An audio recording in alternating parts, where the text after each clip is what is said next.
Hello and welcome to another video from owninganallotment.com. What I want to talk about today is planting your seeds and getting your vegetables and your flowers ready to plant out later on. Now here in the UK we've had some unseasonably bad weather, so I'm quite late planting my plants, much later than I would normally. My seeds would normally be in at least a month, maybe two before, depending on what they are, and in fact some are. But the majority of my seeds I've deliberately left late because the weather has been that bad and that cold. We've had sub-zero temperatures and heavy snow, which is it's actually quite unusual.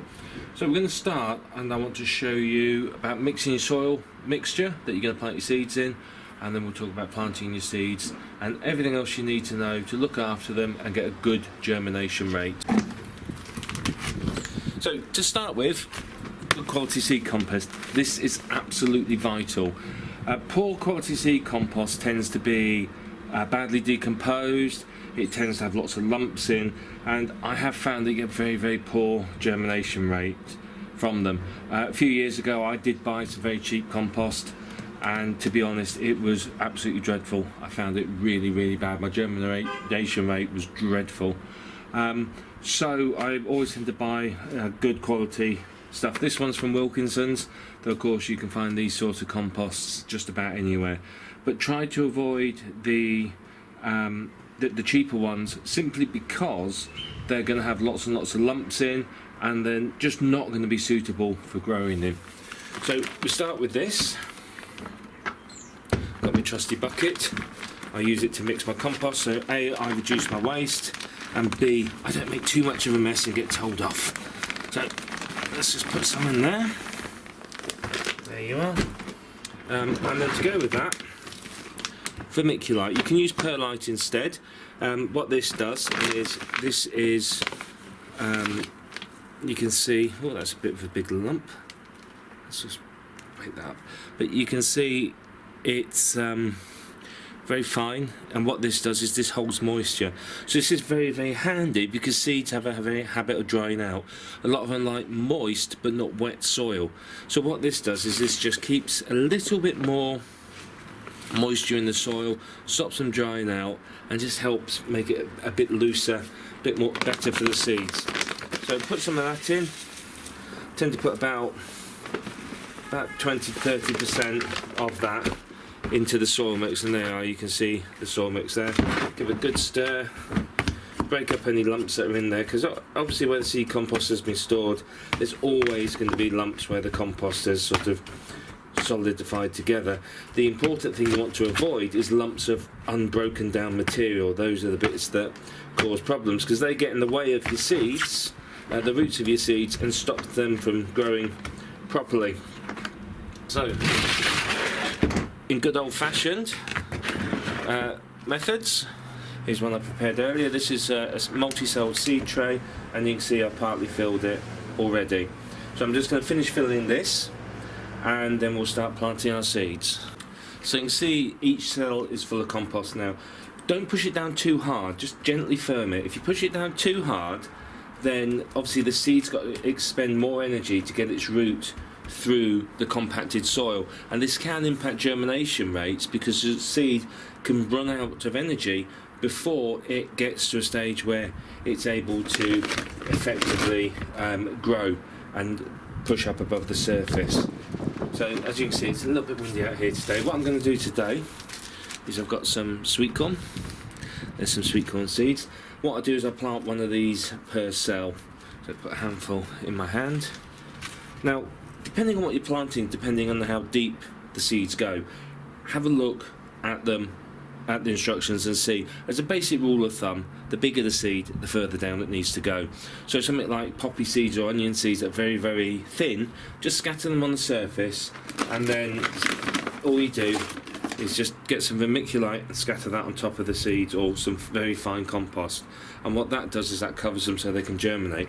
Bigger seeds such as these are comfortable with just being pushed into the soil, so just put them in, push them down so they're just, you know, a little bit under the soil. They don't have to be too deep, they don't have to go down really far. You've got to remember these have got to have a fighting chance to germinate. Put all these in, as I said, just plant them, poke them under the soil like that. There you are.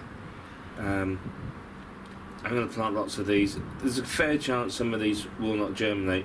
One thing with sweet corn is it does have a very, very long tap root, so these will have to stay in here and move out fairly quickly, because the roots will grow too big for these.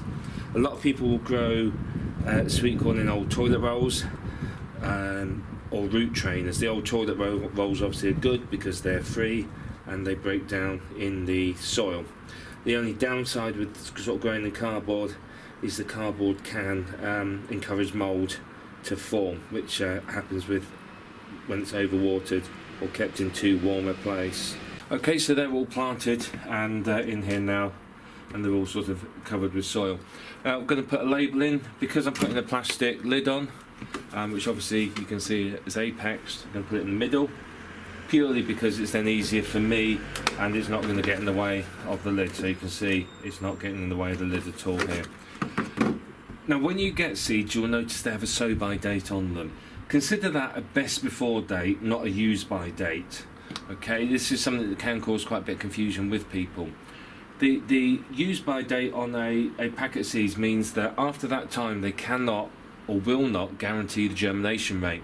So you will find that after that time germination rates will fall. However, they can still germinate. So just because your packet of seeds says best plant by last month doesn't mean that you've got to throw them away. They will still germinate.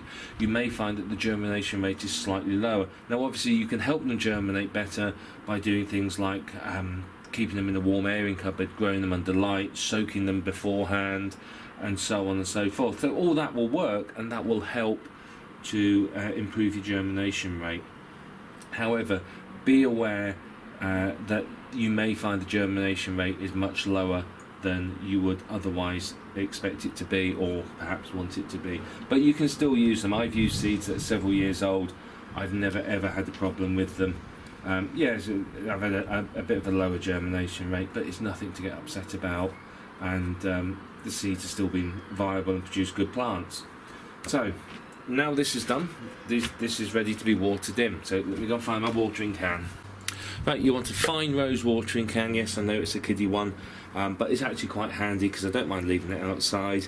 It's got quite a fine rose on it, and it's small enough I can easily use. And just give it a quick water. You've got to be careful not to soak it too much, and the problem you've got, particularly with smaller seeds, when you get like some of the flower seeds are quite small, and when you water with something with too big a rose on it, what happens is you wash away the seeds, and then obviously they don't grow as well.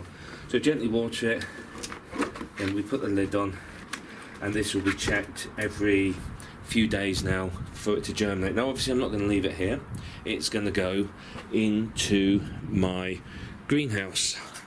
Now I haven't got space at home for a regular greenhouse, so I have the plastic greenhouses, and you can see here there's a frame there waiting for the lid to be put on, and then there's the other frame there. These are from Wilkinson's.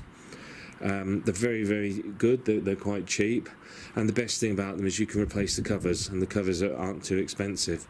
Now over here we have a bigger greenhouse. Now this one I got from Aldi. Now you'll see up here, you see all this, the plastic's all worn. This greenhouse is about 4 years old.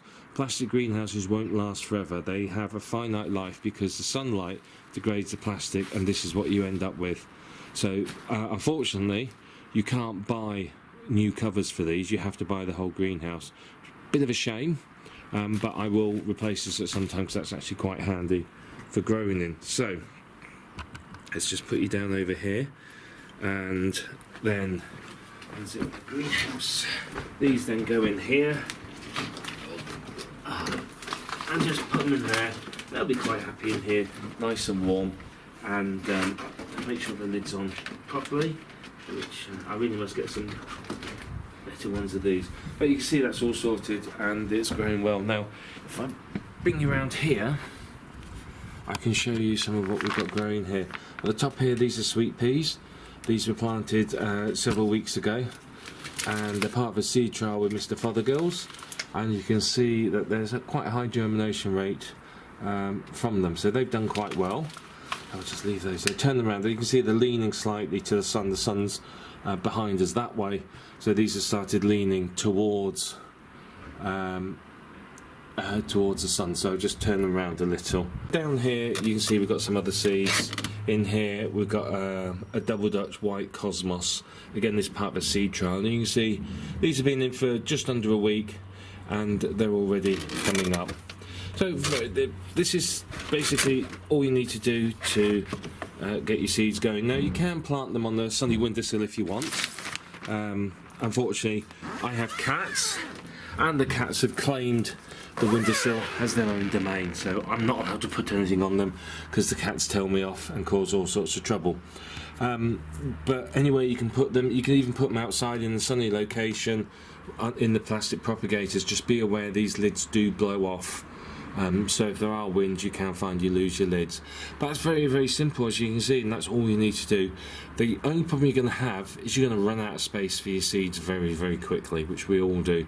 So this is why I've got sort of the 3 little greenhouses at home. The reason I grow them at home and not the allotment is very simple.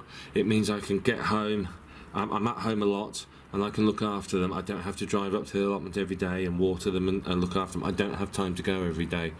So I tend to start the seedlings off at home, and then they get moved to the allotment when they're bigger and ready to be planted out.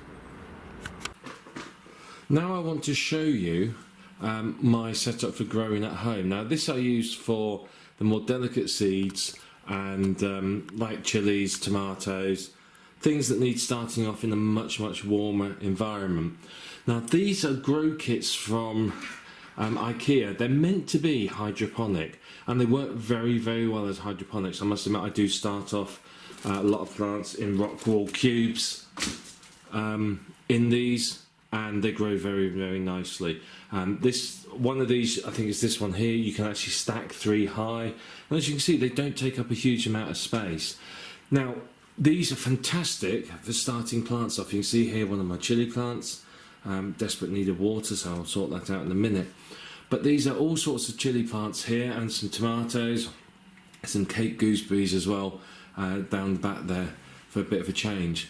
Now these systems aren't expensive. They're I can't remember how much they are off the top of my head, but I would highly recommend looking at something like this for starting seeds off at home, particularly if you want to grow more delicate ones like chilies, and which need a long growing season. So these were started off in February, so about 2 months ago, and you can see they've grown to a reasonable size and they're continuing to grow nicely. But I would recommend something like this purely because it's so easy to use.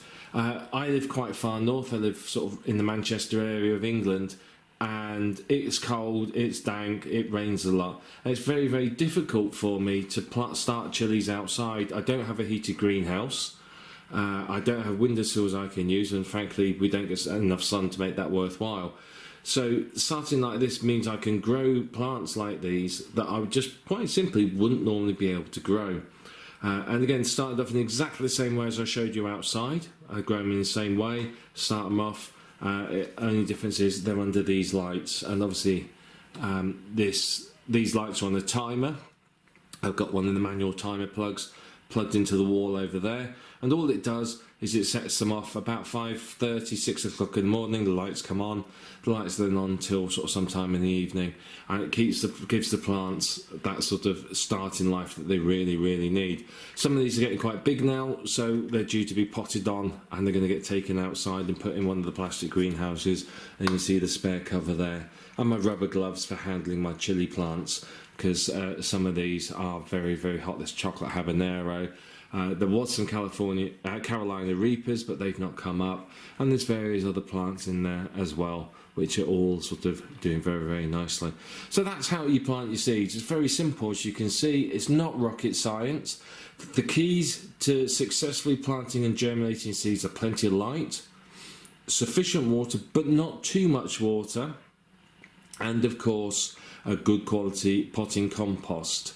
If you're planting them in the greenhouse, be aware that larger seeds like peas, pumpkins, squashes and so on, mice will steal the seeds. They will dig in the pots and they will take the seeds and eat them. So just be aware that if you're growing anywhere where there is a potential for mice to get into your seeds, please protect them, because they will devastate your crops, and you'll come in, you'll find your seeds all dug up, and your pots all dug up and no seeds in them, and that will be because the mice have nicked them. So very, very simple to do, but as long as you put them somewhere nice and warm, somewhere bright, they will grow. The more exotic plants like the Carolina Reapers, the chocolate habaneros, they tend to have a longer germination time. They tend to be slightly harder to germinate, but as long as you follow the basic principles, then they will be okay. They're going to come up. The germination time can be anything from a few days to several weeks, depending on the type of plant.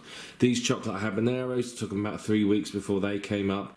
So plants like this hot curry pepper, sorry, this came up very, very quickly. The tomatoes came up in about a week or so.